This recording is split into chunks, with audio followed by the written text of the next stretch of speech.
Hello guys, welcome once again. Thank you for joining us. This is your channel, Adeolu Word, and my name is Bossman. Thank you for always following us. We've been doing a series a while ago and we've received a lot of positive feedback. Keep them coming. We really love them. If you have not subscribed to this channel, please do so now and hit the notification button so that when we post a new video, you can always see them. Today I'm actually excited. I have someone special as well. I knew him before he got to know me because I've heard the name. A long time, before we eventually met. He wouldn't know that, so it was like very exciting for me to meet him. But like we always do, we allow him to introduce himself, so that I don't leave out what I'm supposed to say or add, what I'm not supposed to say. So, sir, you're welcome today. I want you to just give a brief introduction of yourself. Yeah, thank you, Bossman. My name is Adeolu Durotoye. I'm an executive vice chairman with a company called World Financial Group. I've been in Canada since 2002. I studied at the University of Lagos in Nigeria. I did my PhD at the University of Leipzi in Germany. And I've been a university professor. Actually, I started my career after University of Lagos in 1990. I worked with the Guardian newspaper as a journalist, and then I moved on to African Concord magazine. And I was privileged to be part of June 12, working closely with late Akoka. And then I went to Germany for my PhD, and then since then I've worked at 3 universities. I've been a provost of a college, what you normally call dean, at Afebabalola University. I've lectured at University of Ibadan and University of Toronto in Canada. But I work now as a financial advisor with World Financial Group, and by the grace of God, I'm an executive vice chairman with World Financial Group. Wow. That's very impressive, being a professor, work as a journalist, being a provost, an executive vice chairman with World Financial Group. These are things that even one of them is what a lot of people will dream of. So how have you been able to achieve all this? It seems everywhere you go. Yeah, you know what? I thank God, but my philosophy in life is simple. You work hard as if you don't pray, but you also pray as if you don't work. It's a combination of prayer and hard work that really, make things work for you. And that's exactly what I've been able to do over the years. I also believe that whatever is worth doing at all is worth doing well. Whatever you want to do in life, you've got to commit to it. You've got to give it your best. You've got to do it with integrity. And I think that has really been the story of my life, believing that there's a higher power that helps you achieve, but also believing that God will not do for you what He has empowered you to do for yourself. So you've got to put hard work into whatever you do. And, when you put hard work to it and you pray to God, definitely there will be results. Wow. That's true. I want to ask you this question. I just want to go a little bit, about your background, growing up. Is it that you have a lot growing up? That's why you were able to, achieve some of the things you did? That's a good question. And before you go, I'll give you a copy of my biography, okay? My first 50 years. I'll give you a copy. It was long that last year during my 50th birthday. Growing up, my father was a school headmaster. My mother was a nurse. But I started working at the age of 10. Not out of compulsion, but out of preference. I chose to work because it's a funny story. I wanted to buy a bicycle, and my father said, I'm not going to buy you a bicycle. And I said, listen, I'm 10, I can walk. So I started walking. I will walk about 1 mile to the sawmill, And when people bought plank, I will approach them and say, I can help you load it into the truck. You know, me and my friend called Tunde Adeyemo. So we were doing that, we were making money, and I was giving the money to my dad to keep for me.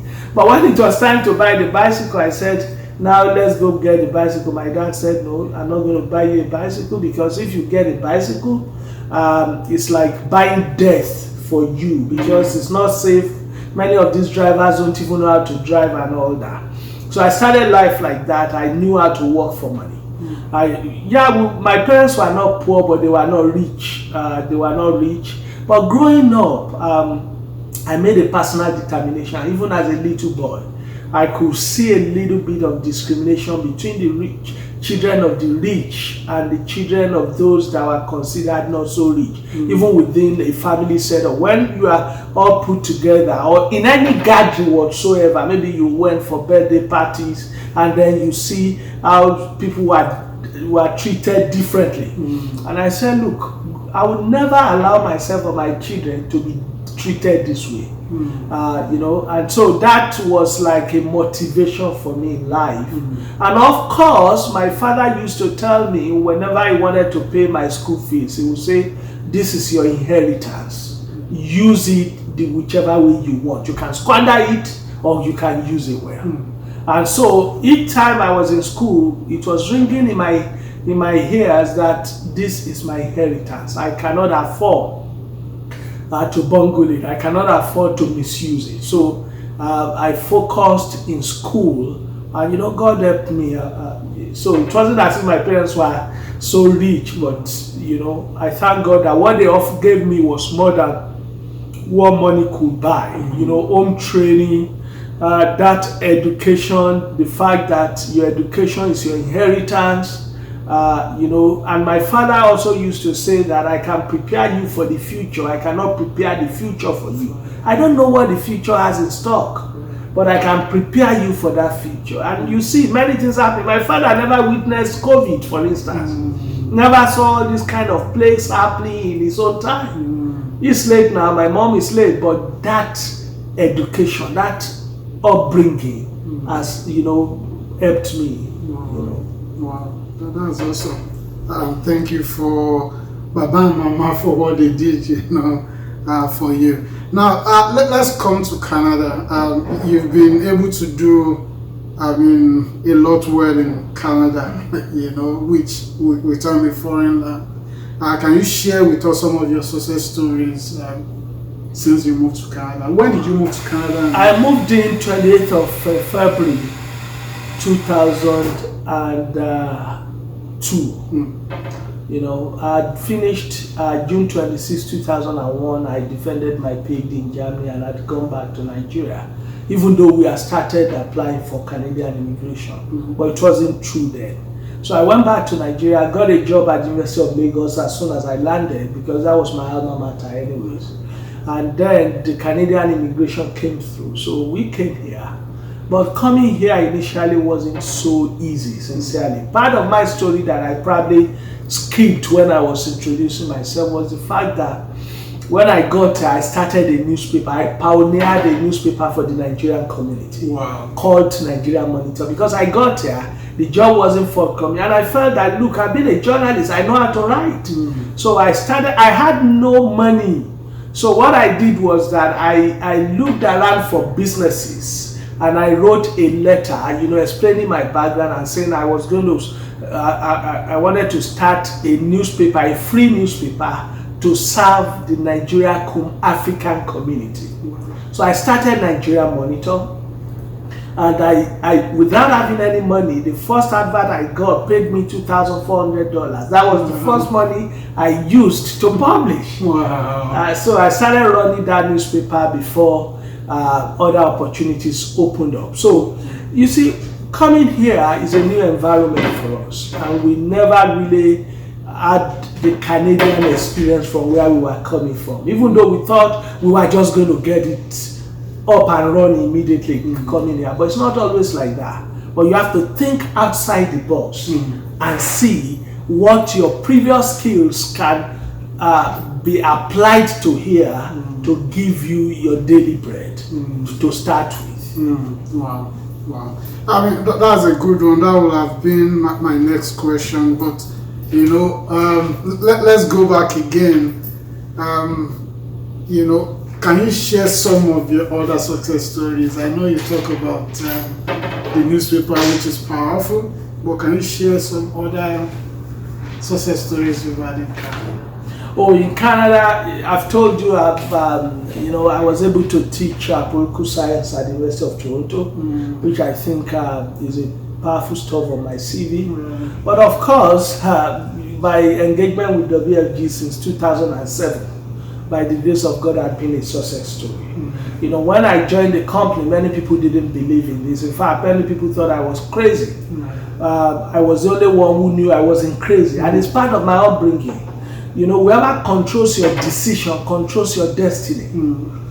Sometimes people want to do something, they love it, and someone will say, hey, don't do it. And they listen to those people. Now, if you take counsel from ordinary and average people, you end up like them. Oh, look at the story of David. David wanted to fight Goliath. What did his brothers tell him? They discouraged him. It's the pride of your heart that makes you want to come and fight Goliath. By the way, what are you doing here? They discouraged him. Even Saul discouraged him. Saul said, look, Goliath has been a warrior since his youth. You can't fight this guy. But the guy said, look, I'm going to take him on. I'm going to take him on. He remembered. You see, one thing I see in life is this that has helped me. When I find myself in a situation, I look back and say, even it might not be the exact same situation, but I've been in a situation like this before. And God had helped me through. I begin to meditate. How did I overcome those experiences? David said, I was in the bush pasturing my father's sheep. A bear came, I smote him. A lion came, I smote him by the beard, and I devoured him. God who saved me from the lion and the bear, who saved me from these uncircumcised Philistines. So what are we talking about? What if you look at the trajectory of your life and look at it and say, hey, God has saved me here and here. There is no mountain too high that my God cannot take me through. And that's exactly what this is all about. Wow. So my own belief is all about mindset. I believe success in life is actually 90% mindset and 10% skill set. Do you have the right mindset? For those immigrants coming to Canada, do you have the right mindset? Some people come here, they keep complaining. Instead of sitting down and looking for opportunities. Do you have the right mindset to believe that if it's only one person that is succeeding here, you want to be that one person? It's a mindset issue. But what do people do mostly? They listen to A, they listen to B, they listen to C, and then they pick from those people. Don't get me wrong, there's nothing bad in picking from people's experiences. But don't pick the negative and make it define your life. And that is what is important. Wow. Thank you so much. I mean, I can pick a lot from what you just said, even some motivational talk there, that I can even apply myself. Thank you so much, sir. I will come a bit to what you do. And I mean, part of what we do on this series is to help people who are either coming to Canada or who have landed. And I will go to area of finance. How can someone get it right when they come? I mean, I see a lot of people who, because they didn't get their finance right, even when they get a good job, it's always hard to stabilize. It's like they are trying to recover from, So how can one get it right when one gets into Canada? Because I know it's a different environment than where most of us are. Okay, with respect to finance. Yes. Okay, yesterday I had the opportunity of speaking to a group of former bankers in Nigeria who are less than 2 years in Canada or thereabout. And I started talking about the fact that you need to get your goals right. You need to understand what it means to build a solid financial foundation. When you come to Canada, when we talk of financial foundation, it's just like building a house. You build it from the bottom up. At the bottom is protection. You need to protect your family. Okay, the breadwinners are the most important asset in every family.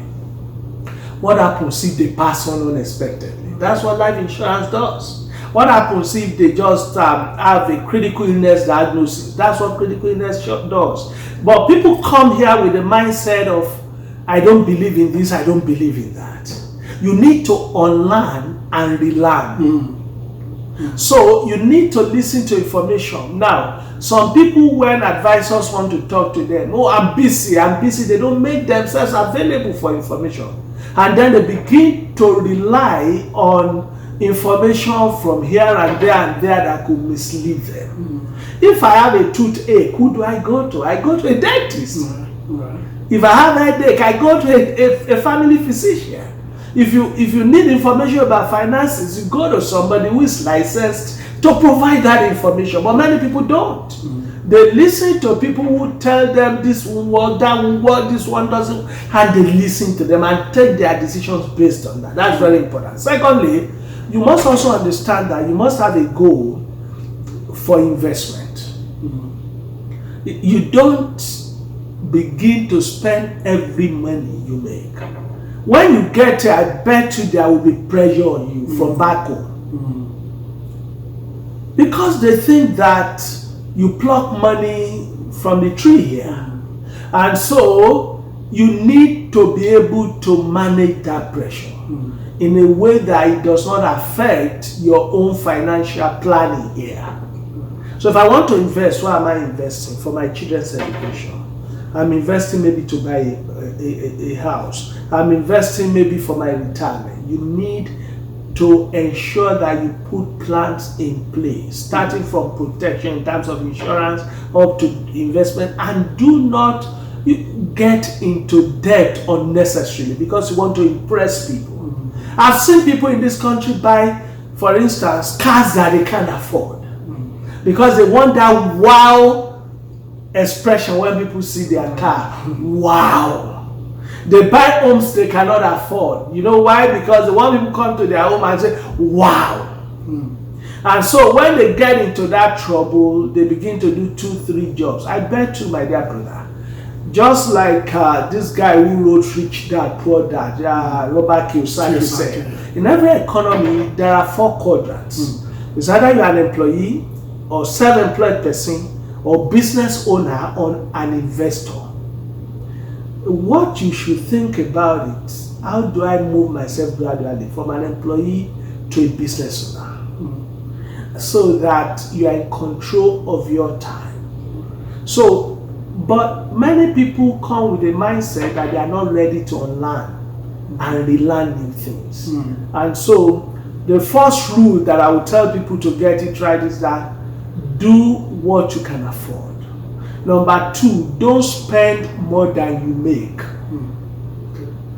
Don't spend more than you make. If you want to spend more, then you have to make more. Number 3, open your heart to opportunities. It says when preparation means opportunity, that's what leads to success. You need to prepare your mind. You need to have an open mind looking for opportunities. Don't be so... Look, when I was growing up, and that's the generation of my own parents, and they passed it on to us. Go to school, make a good grade, get a job, work for 35 years, and retire. It's not the same now. And now, you need to understand that your education is not an end in itself. It's a means to an end. I could get stuck in the university system as a university professor, PhD holder. But that education has only equipped me to be able to do anything I lay my hands on better than any other person. So I need to be able to apply. It's the application of your education that matters, not really the fact that you should get stuck on one career and you think that's the only way out. Wow. I love that. Okay, you know, because we actually gotten into like the crux of finance. I know I've come across what is called rule of 72. And many times I know that when I speak to people, is that they've not heard it or they don't understand it. I don't know if you can tell us a little bit about what it is and how it can be beneficial to. Now, rule of 72 is a rule of compound interest. For me, the application is that it enables you to know how long it takes your investment to double and how long it takes your debt to double. So I'll give you an instance. If you invest in a vehicle, an investment vehicle that gives you 2% per annum, and you invest 10,000, the question is, how do you know when your 10,000 will become 20,000? Just divide 72 by the 2% returns that you get. That 10,000 won't become 20,000 until 36 years later. And then you have a debt that the interest rate is 18%. And if you don't pay off that debt quickly and you are just servicing the interest, servicing the loan, and you are not paying off the principal. Now, 72 divided by 18 is 4. So if you owe 10,000 today, in the next 4 years, that 10,000 becomes 20,000. So the rule of 72 enables you to understand how money works. It enables you to understand how interest rate of returns on investment can work in your favor or against you, and how interest that you pay on debts can also work against you. So I'll give you an instance. If somebody, and this is why many people sometimes they build more liabilities than assets. You invest your money in GIC and they give you 2%, and you say fantastic. Number one, you are actually losing because the rate of inflation in Canada is about 3%. So if you are making 2%, you are operating below inflation level. So you're actually losing.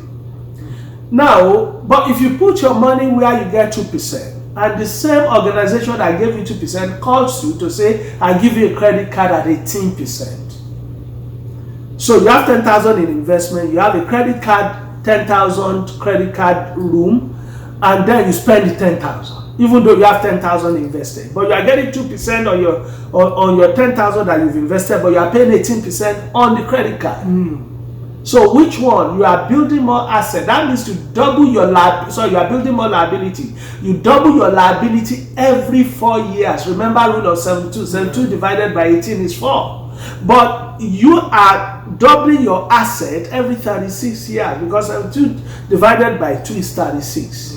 So you really need to understand how it works, the rule of 72. It will enable you to put your money in a vehicle that will beat inflation, that will also outpace the interest you pay on your debt. Wow, that's quite interesting. I was going to ask you, it seems you are able to read my mind, because sometimes I talk to people and it's hard to explain to them that, okay, let me even take you there a bit because because someone will say, 2% is guaranteed. I know my capital is secured. For some of them, because they've seen what happens to maybe something like mutual funds, so they say, mutual funds, I can lose my money. I don't know if you can comment on, on that, should I say because GIC or 2%, is guaranteed, should I just lock myself into it? Yeah, thank you for that question. It depends on your risk tolerance. It's always said that the higher the returns, the higher the risk. If you are, and it also depends on your stage in life.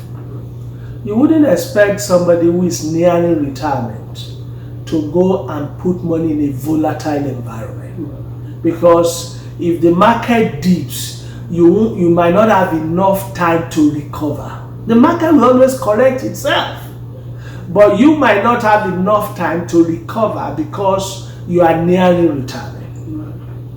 So for someone like that, putting money in mutual fund that is highly volatile No, let me repeat that. Putting money in an aggressive fund might not be in your best interest. You might want to consider something like bonds.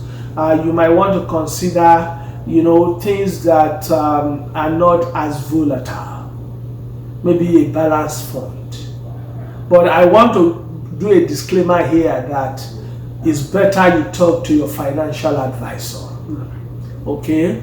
So for people who are nearing retirement, you need to be careful about the kind of risk you take with your money.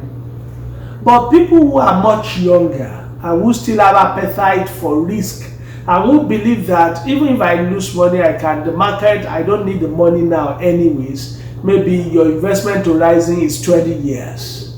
Then you can take a plunge in the mutual fund market, in the aggressive market, because you believe that you have time. If market dips, you can always recover. So it all depends on your risk tolerance, your investment horizon, and your investment goal. Why are you investing? If I'm investing for retirement and I'm 20 or 25 years, I can go aggressive.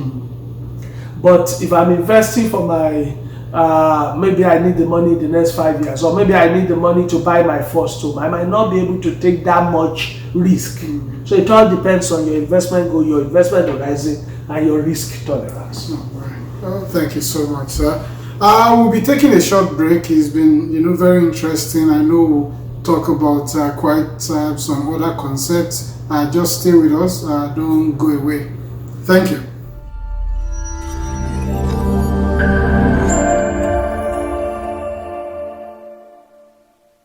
Oh, welcome back, guys. Thank you for staying with us.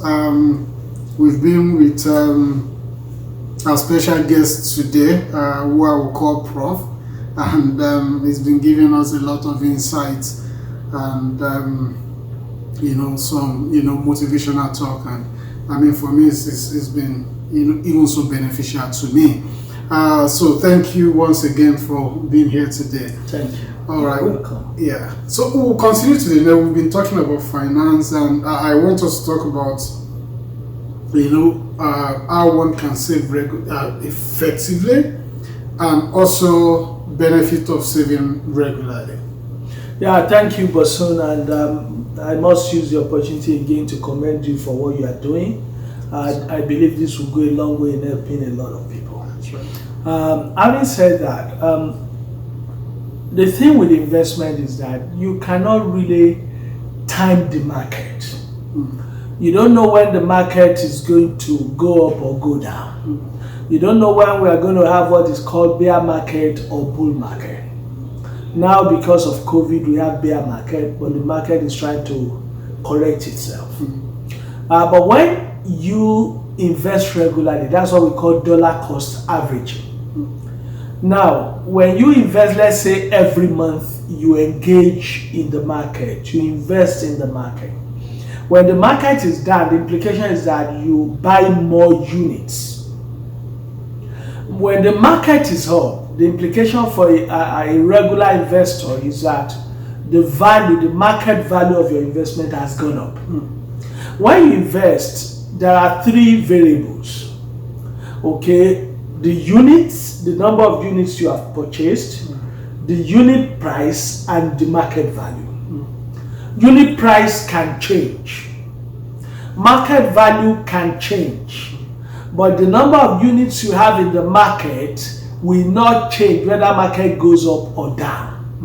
So when people say, oh, I've lost money, you've not really lost money. It's just that the market value has gone down. The number of units you have are still there. All you need to do is to exercise patience until market corrects itself. But even when the market, the unit price has gone down, it's also, if you invest regularly, you are now buying more units. And so it's better to, so head or tail, you don't lose. When the market is down, unit price, maybe you bought at $18, it's now $10. Is an opportunity to buy more units because you are investing continuously in the market, regularly in the market. You buy more units. But the mistake many people do is that when the market is really not so great in terms of the unit price of your of the investment you bought has declined, many people panic. They panic to sell. So let me make it in a way that people can understand. Let's say the average price of a house in Winnipeg is 300,000. But I have an investment profile that every month or every 6 months I invest $1 million. Suddenly, the average price of a house has gone down to 200,000. If I rush to sell my house that I bought for 300,000, I lose. But because I invest regularly, 1 million at regular interval, now that the unit price of that house is now 200,000, I can buy 5 units. Even though the ones I bought for 300,000, it appears I'm losing, because instead of 300,000, the value is now 200,000. But because I invest regularly, I'm able to buy more units. That's what we call dollar cost averaging. I'm able to buy more units. Now, my 1 million can buy 5 units as opposed to 3 units that it will buy before. And the house that I bought for 300,000 is still there anyways. That's not the time to panic and sell at 200,000 and making a loss. It's the time to buy more and engage more in the market. But many people panic and they begin to sell out of panic. You are only aiding the free fall of the unit price in the market. And so when people invest regularly, they take advantage of the ups and downs of the market. Wow, that's good. I love that. Now, we'll go a bit, talk a little bit of insurance. And, because of the lot of things I've done since I came to Canada and my interaction with people, I know I've seen that people fear, buying insurance, because even when they know the benefits, the fear is that maybe they will lose their money, or they won't get the money back, or when the time comes to pay the premium, the death benefit. Yeah, exactly, they may not get it. I mean, you've been in the industry, I know you will have facilitated payment of a lot of benefit and all those things. What can you say to this? What I can say to this is that people need to leave the negative mindset that insurance companies don't pay benefits. They need to leave it behind. It's possible that from the country they came from, that's the experience they had. But they can't bring that to Canada. Canada is a highly regulated environment. So nobody can decline a benefit that is genuinely worthy of being paid anyhow in Canada. No, it's not done like that. There are regulators everywhere. There are checks and balances. In my career, I've had calls to take checks to families who love their loved ones, who lost their loved ones, and they got their check. Okay? As a matter of fact, in my career, I've never had any decline. Wow. Not once. Wow. Okay? Yeah, insurance companies may want to ask more questions to do their own due diligence. They're entitled to it, to be sure that everything is in order. So, another thing that people also say about insurance is, I don't believe in insurance. Someone told me 2 days ago, and I said, it's not about your belief, it's about the reality. If something should happen to you, you'll expose your family to financial crisis and jeopardy. That's right. So it's not about your belief. It's about whether you love your family enough to prepare for them in the eventuality of your departure.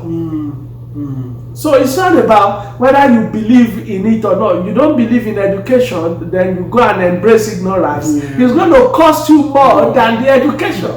And another thing I see now is that people have taken GoFundMe.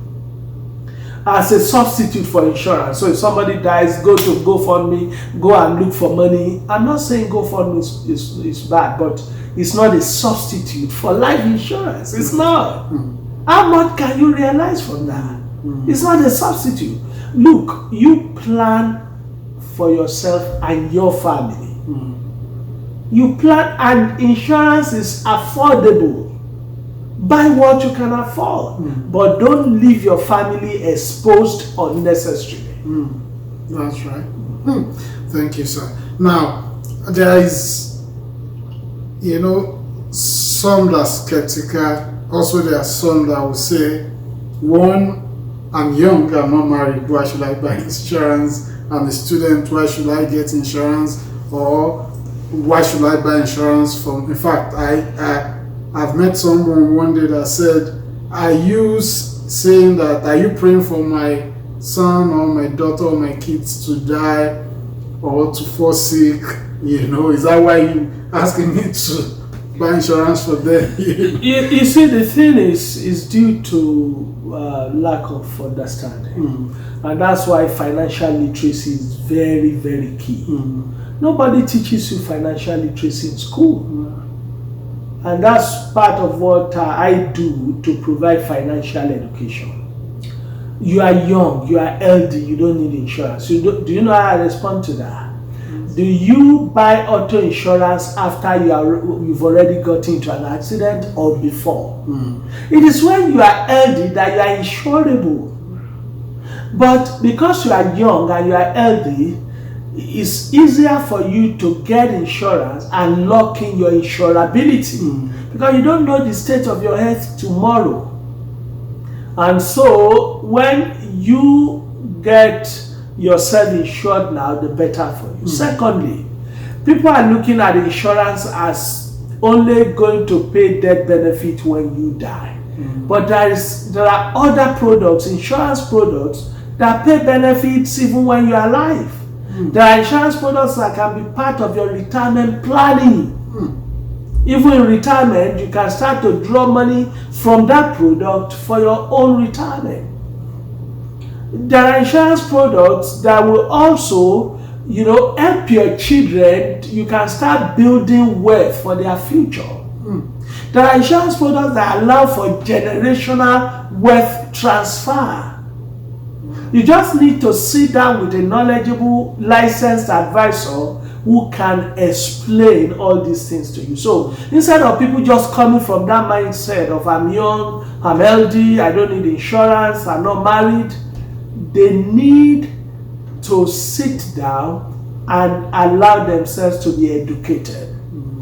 And they can make an informed decision rather than because they hear someone saying something, even when it is wrong, they adopt that thing and they use it to become a benchmark for their lives. It's not the best. Thank you. Now, a little bit of finance as we are, getting to the close of the chat. So, looking back at your life in Canada, since you came, if there's anything that you can change, what will it be? I think I'll probably have gone into financial business much earlier than I did. If there's anything I want to change, that would be the first thing I would have gotten into. Faster than I did. Interesting. Yeah. I suspect that it would be, So, aside from that, any regrets? No, absolutely not. Canada is a great country. What I see is that Canada is yours to discover. It's a land of opportunities, but you need to allow yourself to see those opportunities. If you do not, that's what I say, some people give yourself opportunity to be educated. But if you refuse to be educated and you keep pretending I'm busy, and you do not get the right education, then it's a problem. Secondly, you need to know that this is a different environment. you need to learn to relearn. Okay, don't have a rigid mindset that this is all I want to do. I want to be an employee, and that's the only place I want to be. Give yourself opportunity of variety of things, understand them, and work on the ones that you think will benefit you. It's a land of opportunities, a land that gives people opportunity to move from zero to hero, to move from nothing to something, to move from nobody to somebody. I told you I started a newspaper with $0. And the truth is, I bought my first home 1 year later through the resources from that newspaper. Wow. So that's the truth. Wow. But I could still be complaining, there's no job, without thinking outside the box. All of us have come here with one skill or the other. How can I apply that skill here to my own advantage? Wow. That's quite interesting. I mean, and I love that angle, because, like I always say, I also believe that we have a lot of talents that when we come, we bury them. All right. So finally, I don't know if there's any other thing that you want to share with the viewers at this point. Yeah. All I can say is that let's believe in ourselves. You can't be greater than your ambition in life. You need to be ambitious. Many people have gone through a lot of things in this country, and just like Warren Buffett said, I love that quote. He said, when things happen to you, you have three options. You either allow that thing to define you, or you allow it to destroy you, or you allow it to motivate you. Whatever anybody has gone through in this country, let it be your motivation to move to higher level. Let it be your motivation to move you to higher level. It's very, very important. And I also want to advise people, if you keep taking counsel from average and ordinary people, you end up like them. You will end up like them. So it's important that you take counsel from people who know what they are doing, people who have the right mindset, so that you can get to where you're going. The third thing I want to advise people in life, do not allow ego to stand in your way. You have to remove the E and take the go, and you go. It's very, very important. Many people can't do certain things because they don't like the way people will respond to them, because they don't like the way people will talk to them, because they are ashamed that if they do it, people might not, accept them. That is all about ego.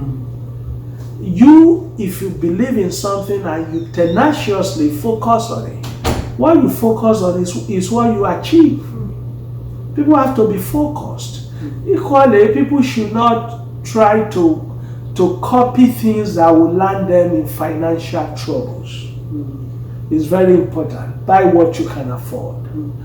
Spend less than you make. Save, invest. Protect your family. It's very important. Because when you are gone, the truth is that your friends can only do so much. They have their own issues to deal with. So understand that you have everything at your fingertips, but you need to position yourself for the opportunities that come your way. Wow. Thank you so much, Prof. I wish we can, continue, but because of our time, it's been a lot of learning experience for me. Once again, I say thank you. I hope if we have to bring you back next time, you'll be available. It will be my pleasure. All right. I really appreciate what you are doing, your contribution to our community, Thank you, and the help you are rendering to new immigrants. I really appreciate that. Thank you, sir. Keep it up. Thank you, sir. All right, thanks for joining us once again. It's been a beautiful time. We'll put in the description box the full profile of Prof, so that you can see it. If you feel that you need to reach out to him, you can reach out to us and we'll connect you to him directly. Keep, staying with us, keep watching us, and I will leave you with what he said. He said, we need to remove the E in ego. remove the he and pick the word go and go for it. And I think that's what we should do this week. Thank you once again and have a great time. Bye.